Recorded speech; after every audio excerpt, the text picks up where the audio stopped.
Most people treat the resurrection as a matter of personal belief. First-century historians didn't have that luxury. They needed to explain an empty tomb, 500 eyewitnesses reporting the same thing, a persecutor of Christians who converted after seeing a vision, and a religion that exploded in Jerusalem, exactly where it would have been easiest to refute, less than 60 days after its founder's death. These are not articles of faith, they are historical data, and they demand an answer. There is a thread in this narrative that you need to hold on to from this moment forward. It will appear when you least expect it, and when it does, it will completely change the scale of what you are reading. This thread is not found in any of the four Gospels. It is not found in the religious tradition of any denomination. It is found in a letter written by a man who, before writing a single word of it, had spent years of his life arresting Christians, dragging entire families to the prisons of Jerusalem, and watching executions with the satisfaction of someone who believed he was serving God by destroying a dangerous heresy. The same man who wrote that letter is the last name on a list of eyewitnesses to the resurrection, and the way he explains his own change of position is, for many historians, the most disturbing piece of data in this entire discussion. Hold on to that thread, it will appear. The year is approximately 30 AD. It may be 31, it may be 33. Historians debate the months with courtroom precision, cross-referencing the Jewish calendar with lists of Roman governors and astronomical records of lunar phases, because the date of the Jewish Passover varies each year, and the crucifixion of Jesus is tied to that feast's calendar. The window is this: the years 30 to 33 AD, under the reign of Tiberius, with Pontius Pilate as prefect of Judea in the 4th through 8th years of his 10-year tenure. The Pilate stone, found at Caesarea Maritima in 1961 by the Italian archaeologists excavating the ancient Roman theatre, definitively confirmed something that skeptics of the 18th and 19th centuries had contested. Pontius Pilate existed. He was real. He held the specific title mentioned in the New Testament. The Latin inscription, carved into a grey limestone block that now rests in the Israel Museum in Jerusalem, reads, Tiberium Pontius Pilatus, Praefectus Judaiae, the name of the man who condemned Jesus, sculpted in stone by his own hand, available for anyone to see. 2,000 years of dust did not erase those letters. First-century Judea is not what popular imagination generally projects. It is an occupied province under constant tension, administered by a Roman governor who dealt daily with disturbances, political resistance, and religious fanaticism. Jerusalem has between 80,000 and 100,000 permanent inhabitants, a number that triples during religious festivals, with pilgrims arriving from Galilee, Syria, Egypt, Rome, and every corner of the Mediterranean world where Jewish communities existed. The narrow limestone streets smell of incense from the altars, smoke from the burnt offerings, and the sweat of crowds that had traveled weeks on foot to be there. The temple, rebuilt by Herod the Great to proportions that intimidated the architects of the Roman Empire, dominates the skyline with its white limestone blocks visible from every point in the city, glittering under the Palestinian sun. It is in this setting, in this city saturated with religiosity and politics, that a man named Yeshua bar Yosef, Jesus, son of Joseph, is publicly executed by the most humiliating and most painful Roman method that existed. Crucifixion was not merely a way of killing, it was a message, a warning transmitted to all who passed along the road. Rome knew exactly what it was doing when it placed an agonizing body on an elevated post along a busy road. It was saying that this was the cost of questioning the system. And Jesus had questioned the system out loud, in public, inside the temple, in the face of the priests, during the most politically sensitive week of the Jewish calendar. What happens in the 3 days that follow will become the most debated, most investigated, and most divisive event in all of human history. To understand the weight of what the historical data presents, you must begin with the state of Jesus' followers immediately after the crucifixion. We are not talking about people who awaited the resurrection with spiritual confidence and patience. We are talking about destroyed, panicked men, cognitively incapable of processing what had happened. The records are explicit and humiliating to the men themselves. The disciples fled. Peter, the very one who had promised to die with Jesus just hours earlier, denied knowing him 3 times in a single night, out of fear of a courtyard slave girl who recognized him as a Galilean, as someone from the condemned man's group. John was present at the crucifixion. Most were not. They were hiding, afraid that the authorities would come for the next names on the list.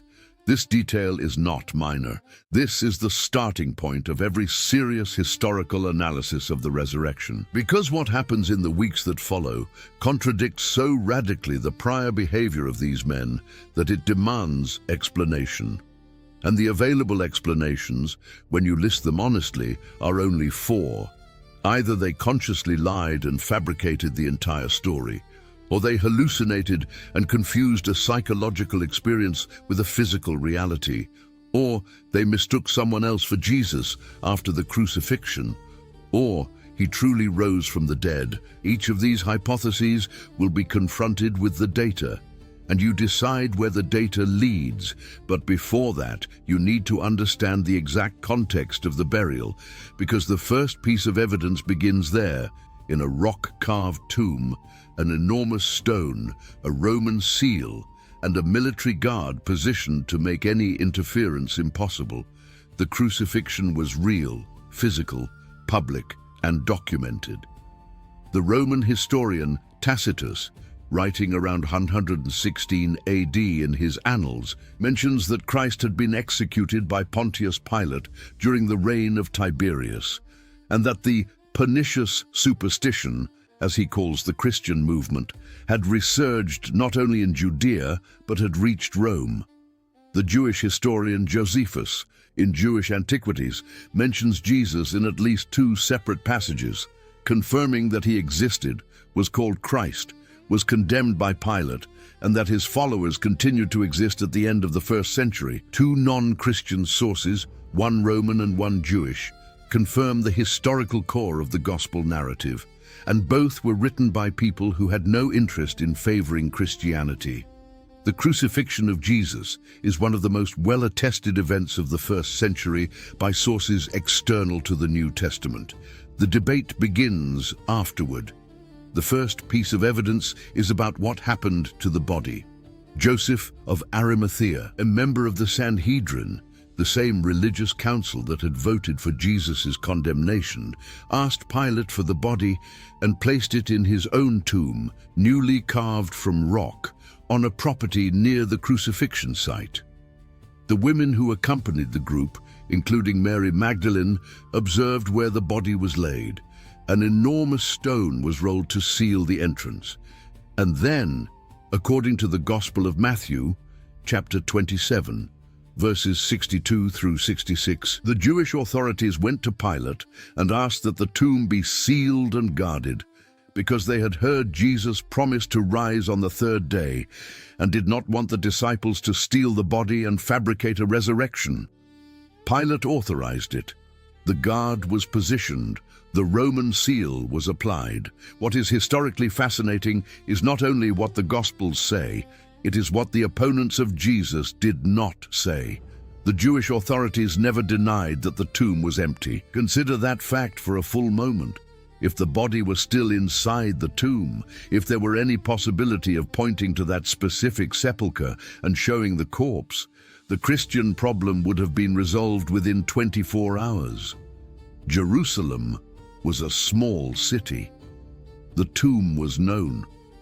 The location was accessible. The authorities had every resource, every legal authority, and every motivation in the world to produce that body and destroy the movement at its root, a movement that was growing within the city itself, disturbing the peace, creating political problems with Rome, and threatening the position that the priests had spent decades trying to maintain.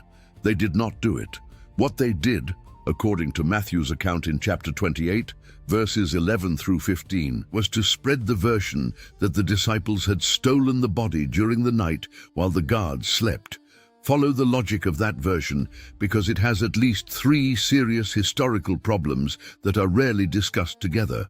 First, the stone sealing the tomb weighed, according to archaeological estimates based on Herodian period tombs found in Jerusalem, between 1.5 and 2 tons. Moving that stone along a channel carved in the rock produced enough noise to wake anyone within dozens of meters. It was not a silent operation.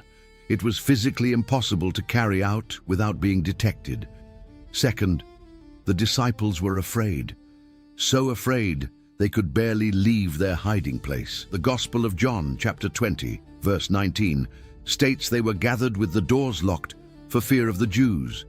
Can you imagine these men, in that state of paralyzing psychological terror, executing a silent nighttime operation against a professional Roman guard, moving a 2-ton stone, breaking an imperial seal, stealing a corpse wrapped in 1.5 meters of linen strips, impregnated with 33 kilograms of myrrh and aloes, as recorded in the Gospel of John, chapter 19, and doing all of it without waking anyone, without leaving traces, without being betrayed by any of those involved at any later point in their lives.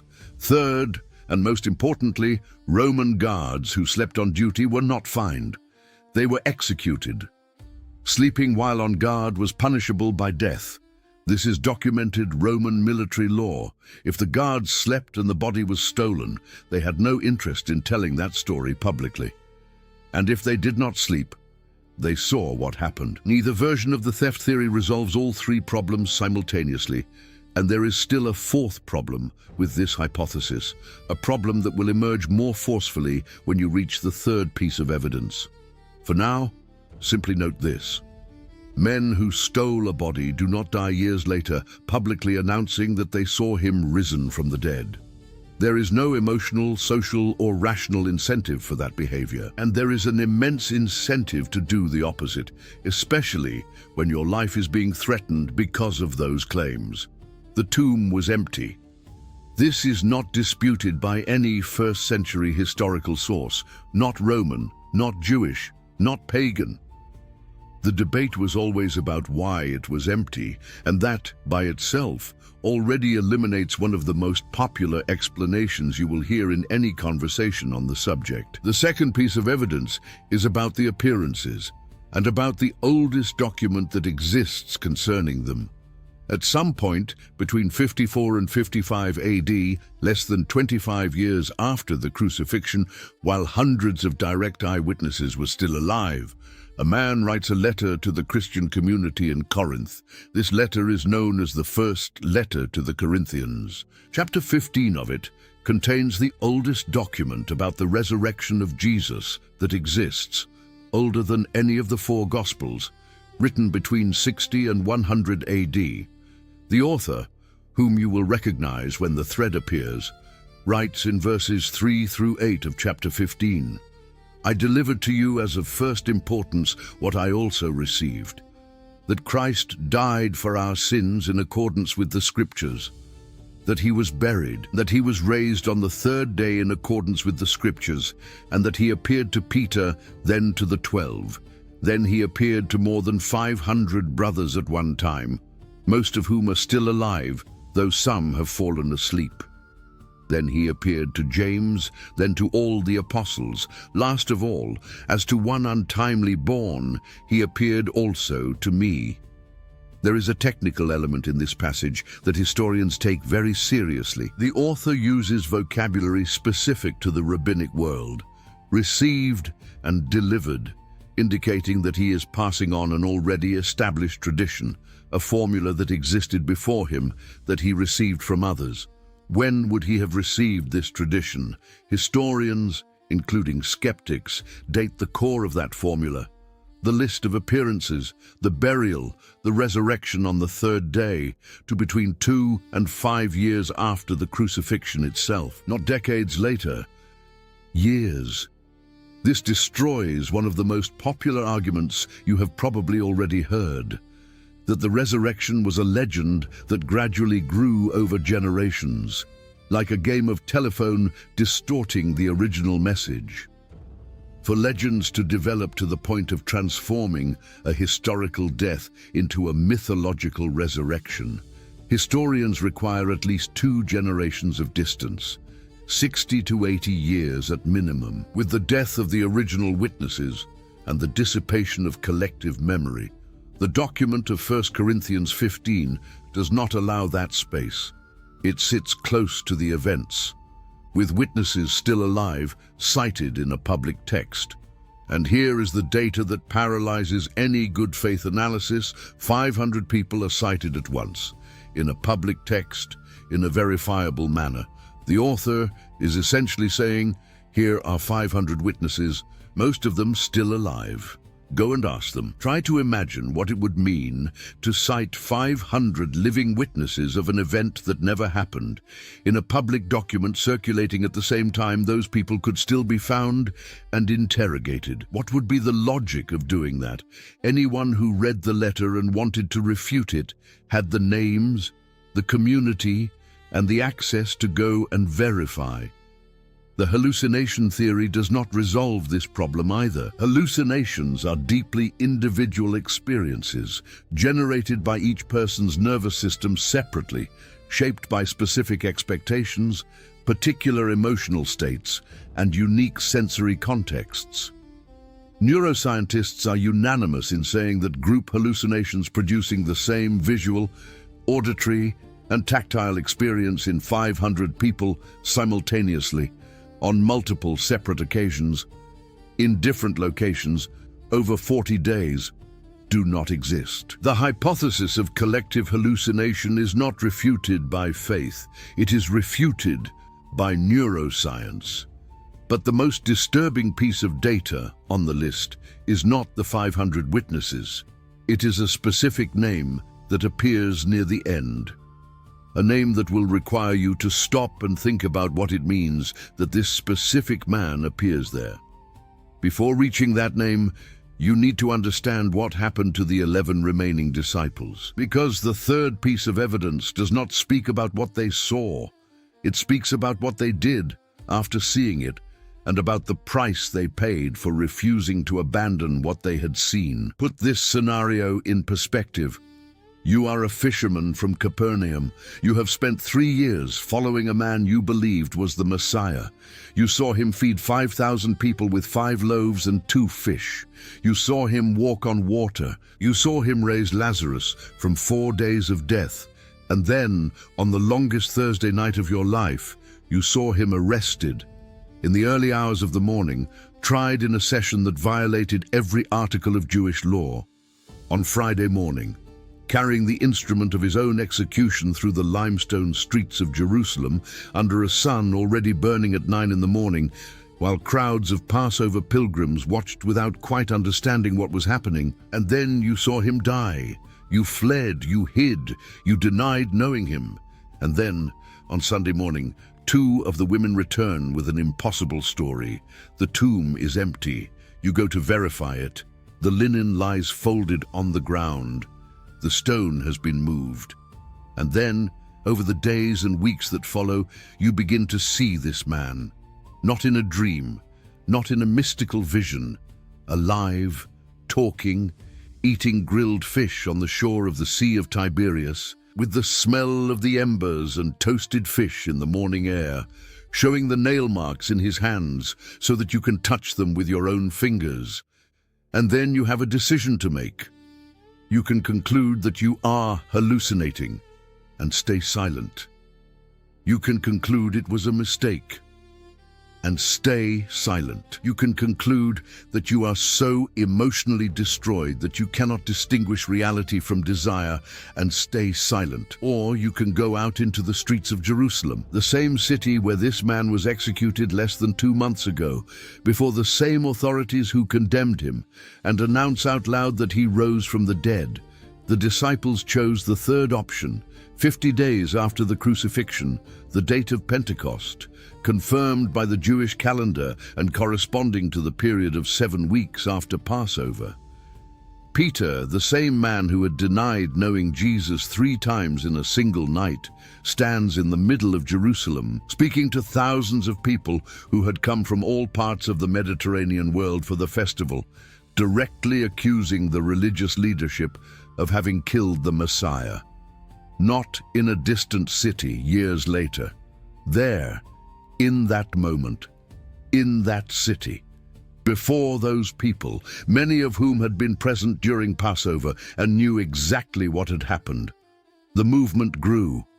Within weeks, the book of Acts of the Apostles documents thousands of new followers in Jerusalem alone. What is historically notable is not the number, it is the place and the time. You cannot launch a movement based on a fraudulent resurrection in the same city where the man was buried, with the tomb still accessible and verifiable, with the authorities having every resource to investigate and every motivation in the world to destroy the narrative. The fraud collapses immediately in the place where it is easiest to refute. What happens to the disciples in the years and decades that follow is where the evidence becomes heavier than any theoretical argument. James, son of Zebedee, is beheaded by order of Herod Agrippa around 44 AD, the only apostolic assassination confirmed by both the New Testament and external sources. Peter is crucified, according to tradition confirmed by multiple second-century sources, upside down in Rome, because he asked not to die in the same manner as his Lord. Andrew is crucified on an X-shaped cross in the city of Patras, Greece.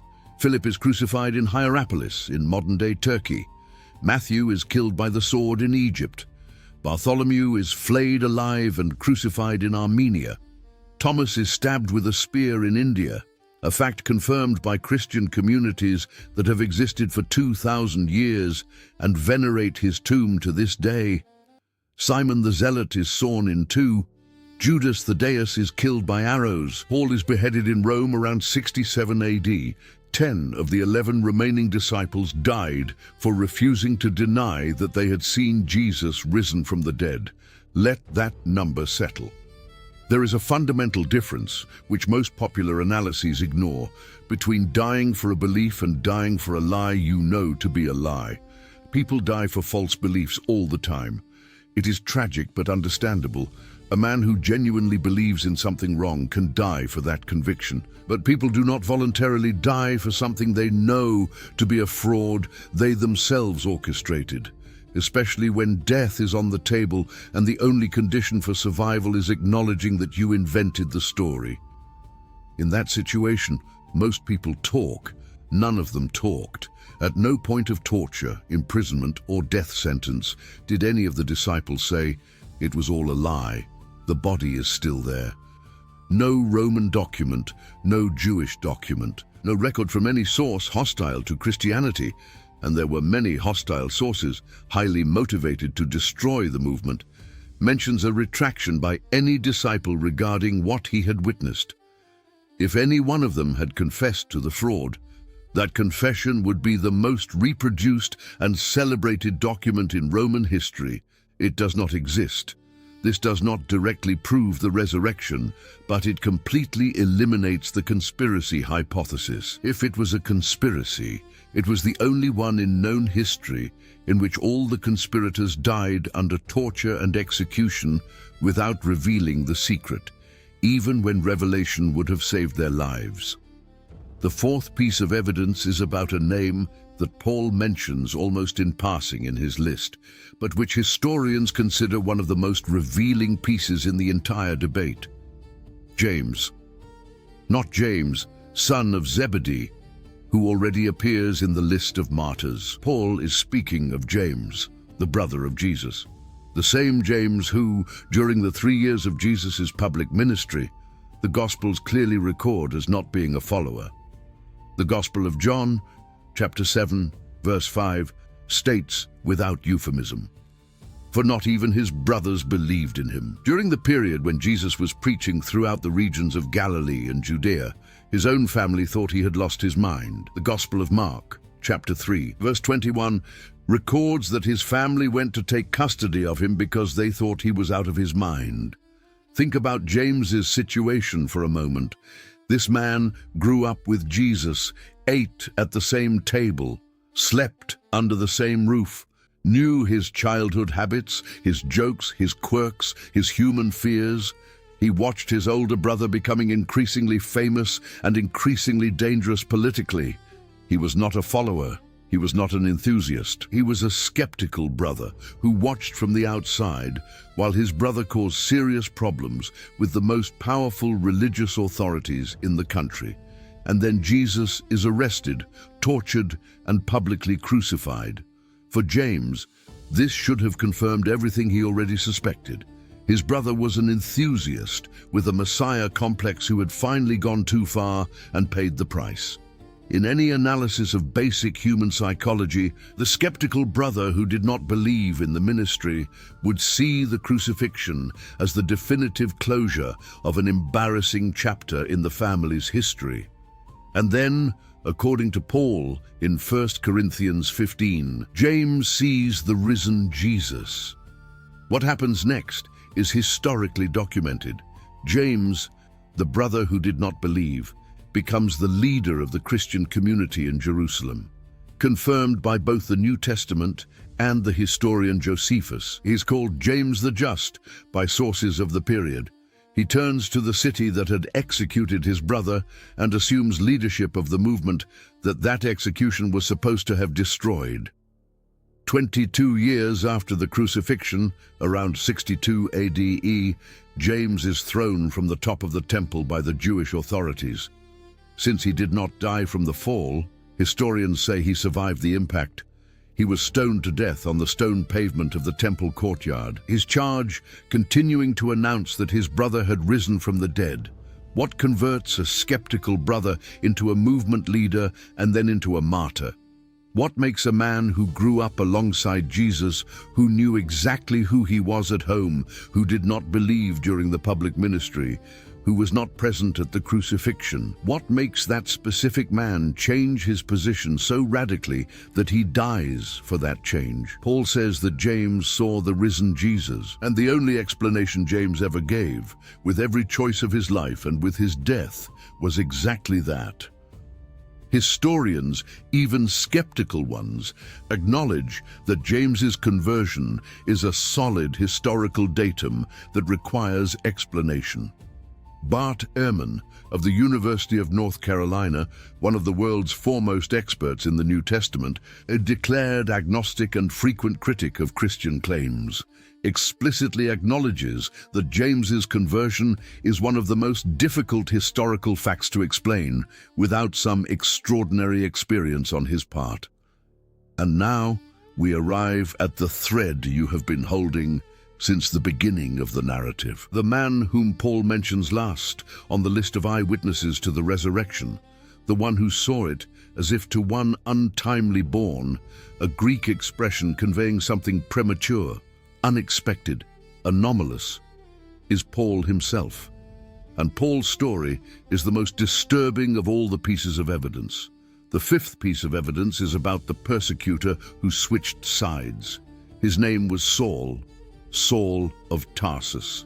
Roman citizen by birth, rigorously trained Pharisee, student of the Rabbi Gamaliel, one of the most respected and most cited legal scholars in all of Talmudic literature. When the Christian movement began to grow in Jerusalem after the Passover of 30 AD, Saul was not a curious observer. He was an active and convinced persecutor.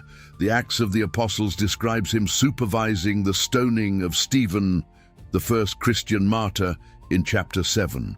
Then, in chapter 8, it states that Saul ravaged the church. The original Greek verb, lemaino, is the same used to describe a wild animal tearing its prey apart. He entered homes, separated men from women, threw Christians into prison, dragged them before the authorities for judgment.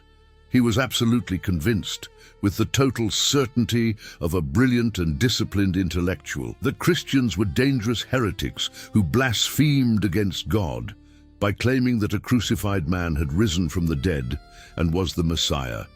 You need to understand the theological weight of this question for a first-century Pharisee, because it is the point that makes Saul's conversion so shocking. Jewish thought of the era, based on Deuteronomy 21 verse 23, held that cursed is everyone who is hanged on a tree. For Saul, the crucifixion of Jesus was not merely evidence that he had failed as a political Messiah. It was positive evidence that he was under the curse of God. To claim that the Messiah had been crucified was, in the view of an educated Pharisee, not only absurd, it was theologically impossible. The Messiah the Jews awaited was a conqueror, an anointed king of God, a liberator who would expel the Romans and restore the kingdom of Israel on earth, not a low-status criminal executed on an instrument of maximum shame. Saul was not operating out of ignorance. He was probably one of the 10 most educated men of his generation in all of Judea, and he was convinced that he was fulfilling the will of God by persecuting Christians. And then, on the road to Damascus, at some point around 32 AD, something happens. Paul describes the experience in 3 separate passages, 2 in Acts of the Apostles and 1 in the letter to the Galatians. It is not described as a dream. It is not a vague, mystical vision of light and peace. It is an appearance he describes using the same terms he uses to describe the appearances to Peter, to the 12, and to the 500 witnesses. It is accompanied by intense light at 2 o'clock in the afternoon, an audible voice in Aramaic, a fall that knocks him to the dusty ground of the road, and blindness lasting 3 days. The men traveling with him also hear and see something. The different narratives in Acts vary in their details, which is, ironically, the expected pattern of independent accounts of the same event, not of a fabricated story. What happens after the 3 days of blindness is where the data becomes impossible to ignore. The same man who had ravaged the church begins preaching in the synagogues of Damascus that Jesus is the Son of God. Immediately, without a period of transition, without consulting the apostles. In the letter to the Galatians, chapter 1, Paul is explicit. After his conversion, he did not immediately go up to Jerusalem to meet the apostles. He went to Arabia for a period, then returned to Damascus, and only after 3 years went to Jerusalem to meet Peter and James, not to learn what had happened, but to compare notes with the eyewitnesses. What he was preaching was independent of human instruction. It came, according to him, from a direct experience. Examine the incentive Saul had to fabricate this conversion. There is none. On the other side of the equation, the costs are immense and documented. In 2 Corinthians, chapter 11, Paul lists what the conversion cost him: 39 lashes 5 times, beaten with rods 3 times, stoned once, 3 shipwrecks, a night and a day in the open sea, constant dangers in travels throughout the Mediterranean region, imprisonment, cold, hunger, and the daily pressure of the communities he led, and eventually beheading in Rome around 67 AD under Nero. What converts the most determined persecutor into a martyr for the cause he persecuted? Paul has a single answer to that question. Repeated throughout all his letters, he saw the risen Jesus, and that experience was so radically incompatible with everything he had believed before, so irreconcilable with his intellectual and theological formation, that he found no other explanation except one single conclusion: he had been wrong, and the Christians he had persecuted had been right. The 6th piece of evidence is about where the movement grew, and why this is a logical problem for any alternative theory. You already have 2 data points that, together, create enormous pressure on any explanation other than the resurrection. The tomb was empty, and no one produced the body. The witnesses multiplied, and died without retracting what they said. Now add a third data point. The Christian movement exploded in Jerusalem, not in Galilee, where Jesus had carried out most of his ministry and where there were more sympathizers. Not in Rome, where anonymity would have made it easier to fabricate any story. Not in Alexandria or Antioch, large cosmopolitan cities where verification would have been more difficult. In Jerusalem, at Pentecost, 50 days after the crucifixion, with the city still full of Passover pilgrims who had witnessed the events, with the tomb still accessible and verifiable by anyone who wished to walk there. Scale what this means as a logical problem. If the resurrection was a fabrication, the disciples chose the worst place in the world to begin the fabrication. They chose the city where everyone knew the tomb, where the authorities had every resource and every motivation to investigate, where the witnesses to the crucifixion were still in the city, where anyone who heard Peter's preaching on the day of Pentecost could, in less than an hour on foot, walk to the garden of Joseph of Arimathea and verify the sepulchre.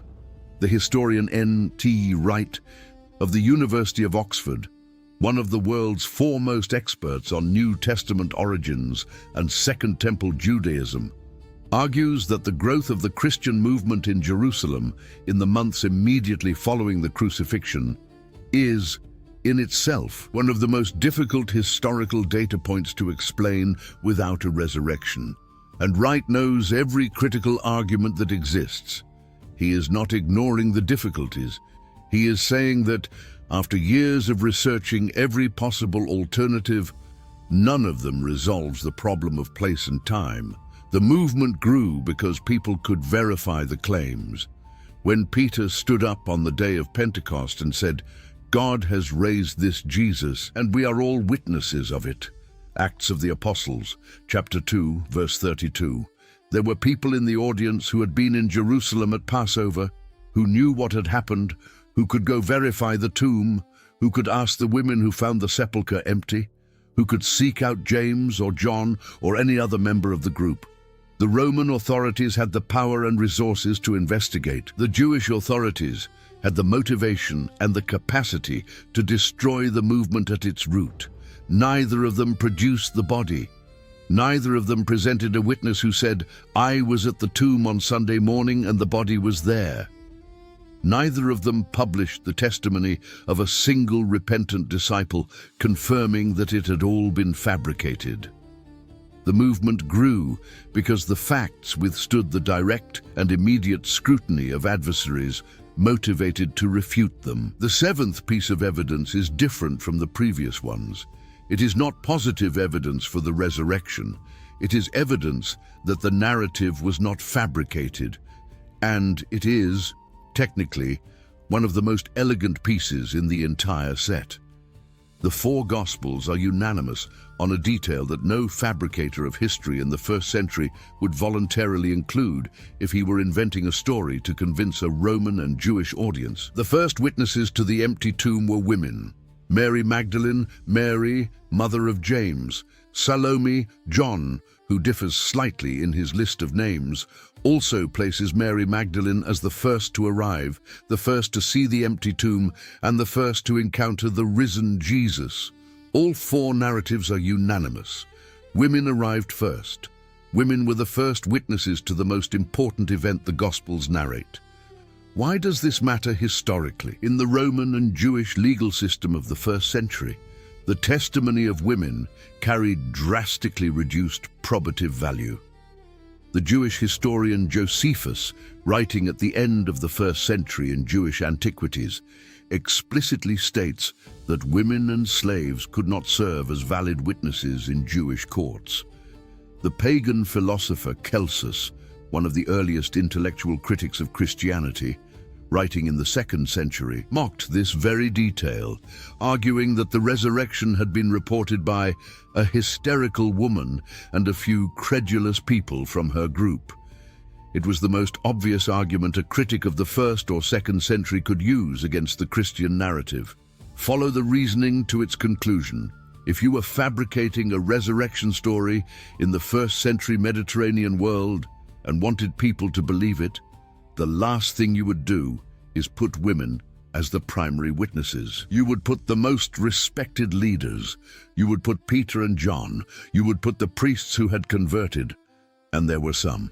You would put men with public credibility, with social standing, with names recognized in the communities where the letter would circulate. The Gospels put women because that is what happened. This is the logic of the criterion of embarrassment, a standard tool of critical historiographical methodology that works as follows. When a narrative includes details that would be embarrassing, counterproductive, or difficult to explain for its authors within the culture of the time, those details have a high historical probability because no one would invent them voluntarily. An inventor would put the details that work best for his purpose. He would put the strongest arguments. He would eliminate the weak points. The fact that the four Gospels, written independently of one another, all include women as the first witnesses, and none of them attempts to minimize this detail, explain it away, or replace it with a more convenient one, is precisely because it was true. And because the authors knew that the people reading could verify it with the witnesses themselves. Mary Magdalene was probably still alive when the first Gospels began to circulate. Peter was alive. John was alive.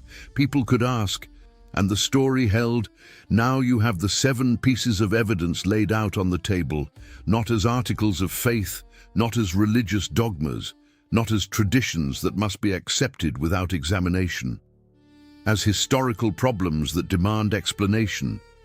A tomb that was empty, and which no first-century authority denied was empty. 500 witnesses cited in a public document written when most of them were still alive and could be verified. 10 of the 11 disciples who died for refusing to deny what they said they had seen. A brother who did not believe during the ministry became the leader of the Christian community and died as a martyr. An intellectually sophisticated persecutor who traded a promising career for decades of suffering and death. An explosion of growth in the most difficult and most dangerous city for a fraud to survive. And women as the first witnesses, the most improbable detail possible in a culture where female testimony carried no legal value. Each of these data points, in isolation, requires an explanation. Together, they form a historical problem that the greatest critics of the resurrection, including Bart Ehrman, who is agnostic and one of the leading scholars of the New Testament in the world, acknowledge as genuinely difficult to resolve without some form of extraordinary event in the days following the crucifixion. And now the thread appears. The oldest document about the resurrection of Jesus, older than the Gospels, closer to the events, with witnesses cited by name in a public audience, was not written by a disciple who loved Jesus. It was not written by someone who had emotional or sentimental interest in the narrative. It was written by the man who, for years, had dragged Christians to prison and supervised their executions. Paul of Tarsus, the persecutor, writes in 1 Corinthians 15 with a precision that is almost strange for a religious text. He lists the appearances in order. He cites the witnesses by groups. He mentions that 500 of them are still alive, an implicit invitation to verification. And he includes himself as the last to see the risen Jesus, using a word that conveys inadequacy, unworthiness, something outside the natural order of things. He is not glorifying himself. He is reporting a fact that completely transformed his life against his every desire, against all his interests, against all his intellectual and religious formation. This document was written less than 25 years after the crucifixion in a public language for an audience that could verify every name cited by a man who had no personal, social, or professional incentive to write it, and who paid with his life for the fact of having written it. It is the most uncomfortable document in the entire discussion about the resurrection.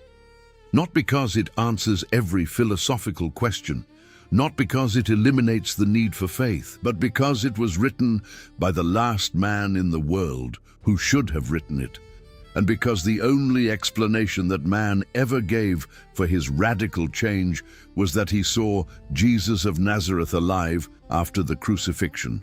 The historian Gary Habermas of Liberty University spent decades cataloging all the academic literature on the resurrection.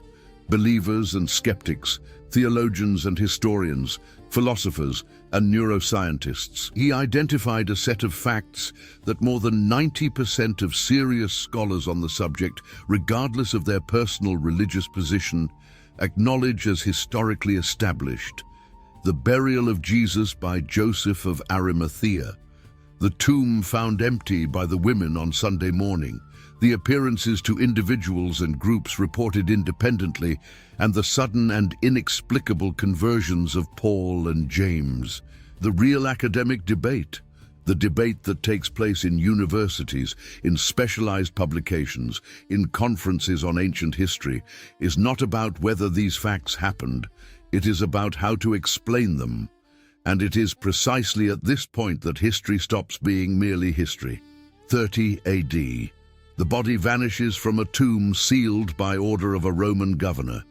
50 days later, the movement explodes in the city that should have destroyed it more easily than any other. Over the following decades, the men who said they had seen the risen Jesus die one by one in conditions that would have given any one of them the opportunity to save his own life by simply saying, "It was all a lie." None of them does.